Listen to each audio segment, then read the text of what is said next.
Welcome back, friends. So today we see what is there in the Unit 4 of Part 2 of Unit 4. Okay, we have seen the employee's role and the intricacies that the organization has to take care in order to, have a proper and the right kind of a role of an employee in service, delivery systems. Now in this part, customer's role. Right, we can see this, spend some time on this chart. As I told in my previous video, customer is as important as the employees in completion of the service delivery systems. And when we look at the different types of the services that the customer avail, their participation, varies with respect to the what type of services that they are they availing. You can just see that some the services where the very minimum participation of the customer is required, and in some services, you know, customer even might involve in the designing the product or the process definitions, or might be in many services you find the customer input is required for the creation of the services itself. That's the new service development, and that's what you can see this in the chart here, right? So where the customer involvement is low, moderate, and high. When the products are the standardized, like the motel stay, fast food restaurants, and all, right?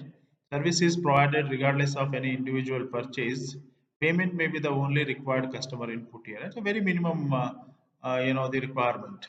But you take examples like the haircut or the beauty salons, or you might find the restaurants, all right, or might be the consulting and all, where the client's inputs customize the standard of service, and provision of a service requires customer purchase, and customer inputs are necessary for an adequate customer output.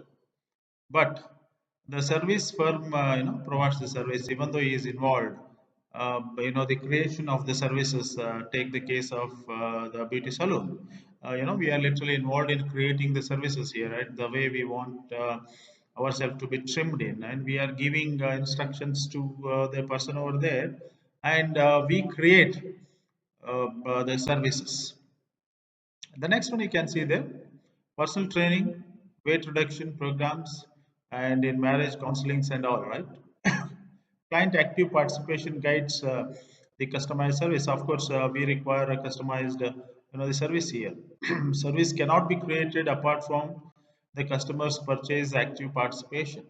Customer inputs are mandatory and co-create the outcome here, right? So with these, the examples, we know very clearly, the customer's role is also important, and as important as the employee's role in reducing that, the gap three. And we have seen the customer role deficiencies are one of the reasons for the existence of the gap. Okay, let us see that how basically the customer acts in a service delivery. The first thing, the customer acts as a productive resources. Right? If the customers are contributing their time, efforts, energy, and expertise to better the service delivery system, they should be considered as part of the service system of the organization. Right? So you can just see that, right? In case of health clubs or fitness clubs, right? Customer tells about his requirements, whether it is fitness or weight loss or whatever it is, right? The time frame within which he wants the desired results to be, delivered to him, right? So where the customer acts as a productive resources, and he helps the service provider to deliver the services. Okay, then the second component, the customer acts as a quality contributors.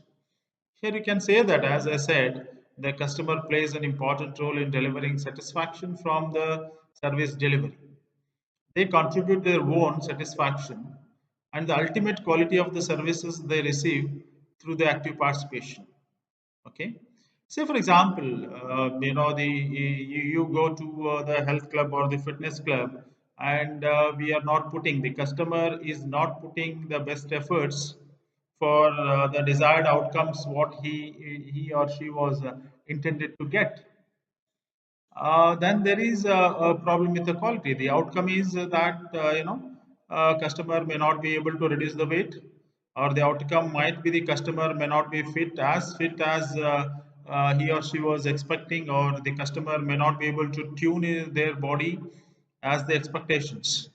There is nothing wrong with the system, nothing wrong with the trainer, nothing wrong with any part of that where the customer himself or herself is not committed in delivering, or in performing the activities which they are supposed to do it, in order to get the desired results. So that's how the customer will become quality contributors. And of course, the customers might act as a competitors by performing the services himself.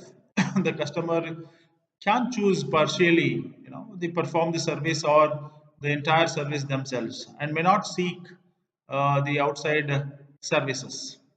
And so many, right? Child mentoring, or the counselings, or the child or cleaning services and all, where he can. This is very much indirect, where he can perform his duties overall, and he might be a competitor for the service product, right? So he can be a competitor by his expertise capacity, by his resources capacity, by the time capacity, or the economic rewards, psychic rewards, trust, and control, right? So where can participate as the competitors in the service delivery systems. And as we all know that, SSTs, self-service technologies have really changed the world, the way the services are being delivered. Say, for example, before ATM machines, right? Or before the passbook printing machines, or before even the online booking or reservation systems, how much trouble it is to the customer is to take in order to book, or in order to withdraw the money, in order to take the printout of the passbook, like that, that self-service technologies that really helped the way. And in this case, the customer are also helping himself to get a better services. There's a lot of technologies, you find it in the every field of the service, where this technology has really helped us in customer, you know the delivering the better services, whereas where the customer participation is very much required. Okay, now let us look into the strategies for enhancing the customer participation. You can just see the slide here, how we company can make, or the service provider can make the customers to to participate and enhance their satisfaction, or smoothen the process of service delivery system. The first thing the service provider has to do is to define their jobs. Right? So customer must know what they have to do when they enter into the service delivery systems. For that, the company has to make it clear what level there should be a participation of the customers, and what is their specific roles that need to be identified and the communicated, right? So when you go to the automated printing machines, in the passbook printing machines in the bank, what is the role that you will be doing it? Or when you go to the bank, right? So you take a token, where the token system is there for the waiting, as the waiting line strategy, right? And identify the specific roles that what they have to do in these cases, and understand the implications for the productivity and quality, right? How these are going to affect the productivity and the quality of the services being rendered. And then second part here is to recruit, educate, and reward the customers. Identify and recruit the appropriate segments of the customers.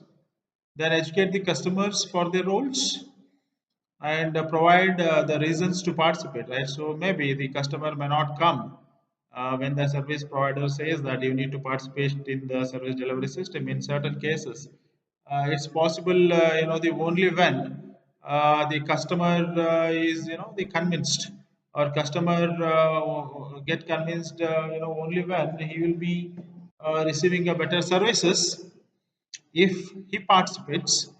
That's the reason, right? So we need to inform as a company or as a service provider, the reasons why should they participate and what are the benefits of that. And until it's very difficult for the company to make the customer to participate, because the customer is being paid.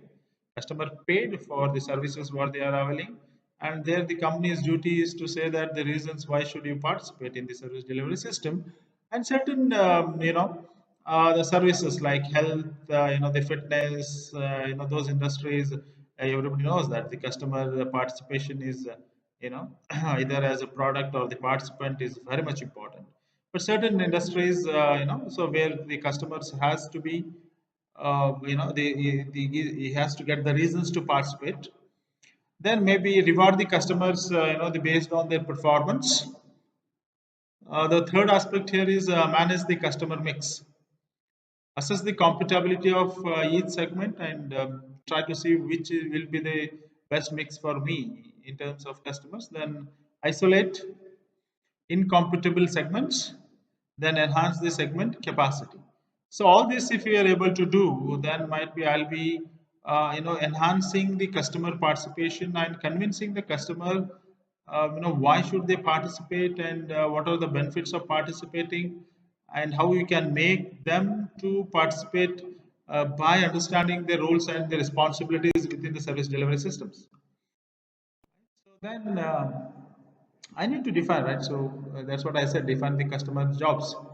In some services, you find the customers find themselves, the helping by playing the role of co-producers or acting as a productive resources by fully participating in the service delivery process. Then second part, they might help others. Sometimes the customers are called upon to assist those who are experiencing the service for the first time, like ATM cards and other, the services, and the promoting the company, right? So where customer can promote, and definitely will promote if they are happy with the services. That's the example. Say some beauty parlors or the weight loss, health clubs. They normally ask the customers to bring the more, and maybe you find it some incentives and benefits are even given to the customers if they bring the new customers along with that. Maybe some services will be free for the person who brings the additional customers, or might be some rebate or discounts that has been given in the existing services. So how customers, why is that? The customers widen the service gap is because, the lack of understanding their roles. That's the very basic thing where the company has a lot of, stake in this. They have to make the customers to understand their roles and not being willing or able to perform their role. That's what I said, right? So the need to be convinced, motivated, and the educated. What are the benefits of participation, and why they have to perform these roles in order to have a smooth and satisfied services. And if me as a service provider, if I don't reward the good performance of the customers, then I might lose the motivation and the interest. Then fine, then I might be end up in disturbing the service delivery systems. Then interfering with the customers, and maybe the incompatible market segments, right? So all these things makes to widen this service performance gap. The one more thing that what we have seen, the last part is, the intermediaries. Since it's very difficult, right? Intermediaries, because services cannot be manufactured and kept, and services cannot be shifted, like manufacturer warehouse to distributor warehouse to the dealer to sub dealers, like that. since it's an intangibility, since of its intangibility, and where the service itself is to be produced and consumed. I cannot keep it. So this makes a big limitation for the service provider as compared with the physical goods. Physical goods, anytime you can manage and can have a chain of retail, the outlets chain of the distributor or the middlemen to make it to reach to the customers. But it's slightly difficult, or it will be very difficult in certain services, since you cannot manufacture and keep it. It's intangible. Might be because the reason that the customer cannot they see that. So even though when we say this, and one more important thing is the ownership title cannot be transferred. If we are all using a particular network for our phone, that phone network cannot be owned by us. Of course we will be owning the phone, but we will not be owning the network what we have taken, any kind of the network what we have taken, right? So this makes difficult, right? And appointing the intermediaries, the companies has to decide basically, right? But even though we say this, a major part of the product to supply, the distribution channel or the intermediaries cannot be taken as it is for the services. But of course, you can appoint the middlemen for rendering the services to the customers. Those modes might be, direct delivery of the service to the customers, or it might be delivery of the service through intermediaries, or direct or company owned channels. Might be here also you can appoint the agents or the brokers, or maybe you can go with the company owned franchises, right? So where to deliver, many examples you can see, right? So the where they have the company owned franchises, or company owned, maybe the outlets, right? So these intermediaries are having you know impact on delivering the service systems, where a lot of conflicts might come in terms of objectives, in terms of functions, in terms of the rewards, right? It's left to the company that how basically they are managing those intermediaries. Even in case of the intermediaries, also creating the right kind of environment and the culture is very much important for the customer, for the company, so that you will receive a minimum, the disturbances. The majority of the things lies with how well the company is aligning. If you are appointing agents, brokers, or the franchises, right? So how are you, the aligning the objectives of the company with their objectives? If mismatch happens, I think you find so many difficulties or the problems. Otherwise, the where you have to align the objectives, then see to that intermediary education programs is being conducted, and they are rightly motivated by rewards or the incentives, then fine. Might be you don't find that kind of a difficulty, because since it is a service and it's a human beings, services are the way we deliver the services are varied.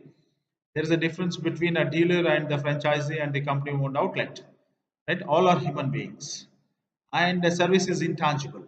And how are you, the giving physical evidence for the customers in case of this, right? Because it should be same, right? If I go to particular the hospital, say for example Columbia Asia, right? So the Columbia Asia anywhere across the India or the 40s, right? Should be same, more or less getting the same services, right? So or might be the any dealer or the any franchises. So where it's the service, the delivery process varies from human being to human being, and might be one outlet to other outlet. And it's so important for the service provider to reduce these variations in order to have or give the better services to the customers. So these strategies will they help, where they need to understand how best I am aligning the customer, the intermediary objectives with the company, or the intermediate company objectives with the intermediaries. Then how I have designed reward systems, incentives, and how I am motivating them and all. Right? So these things basically helps us to reduce this gap, and overall reducing the gap. Three. So thank you, friends. So here we are completing the fourth unit. So we come up with again the further videos of the module 5. Thank you.